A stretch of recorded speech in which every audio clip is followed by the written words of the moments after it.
One of the things that I always say is support while struggling to conceive and going through treatment is so important. I'd say it's one of the most important things that you can do, and certainly something that I felt was lacking when we were going through treatment.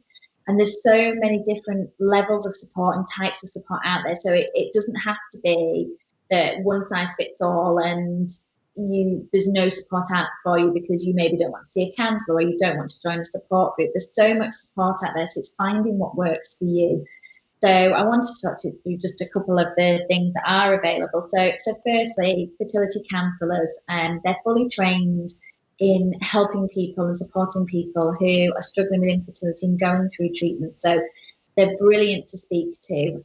If you're worrying about anything, and most clinics do have links to a fertility counsellor, so you can ask your clinic and find out if they do have a link to it. And I always recommend it's worth speaking to them just to see if it's something that's right for you, if it's something that would be helpful. If you haven't got one linked to the clinic, there are various websites like the British Infertility Counselling Association, so BICA. Their website has all the fertility counsellors around by where you live, and there'll be, I'm sure, lots in different countries. There'll be the equivalent of that. So you can speak to your clinic and find out the counsellors they would recommend, or how you can find out about a fertility counsellor that you can see if there isn't one there linked to the clinic already. Support groups are a really great tool for if you're struggling and getting support from people who have had very similar experiences to you, who fully understand what it's like to be struggling to get pregnant and going through treatment.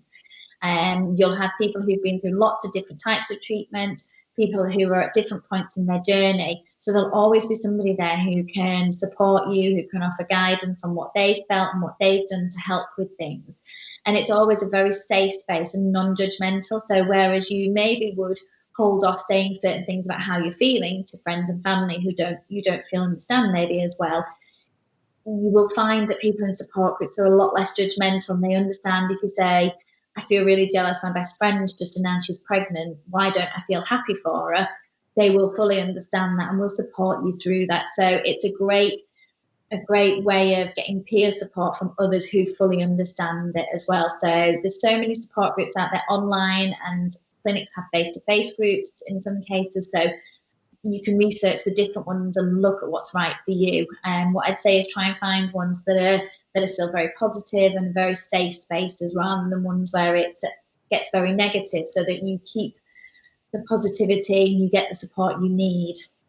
Fertility charities, there are various ones around the world. So Fertility Network UK, there's Resolve.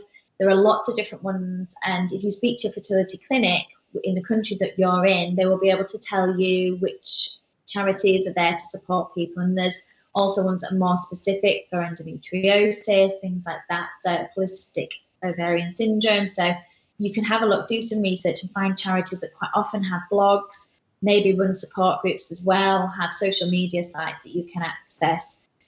In the UK, the HFEA offers lots of advice and guidance, and it will be the same for governing bodies around the world. So you can have a look at the governing body for fertility treatment to, again, find blogs and different pieces of advice. There's lots of other fertility support services, so things like fertility coaches, acupuncturists, reflexologists, hypnotherapists. Maybe research what things are around and have a look at what works for you and what you feel would be helpful. They're also very good at talking therapies, so you also get that benefit as well.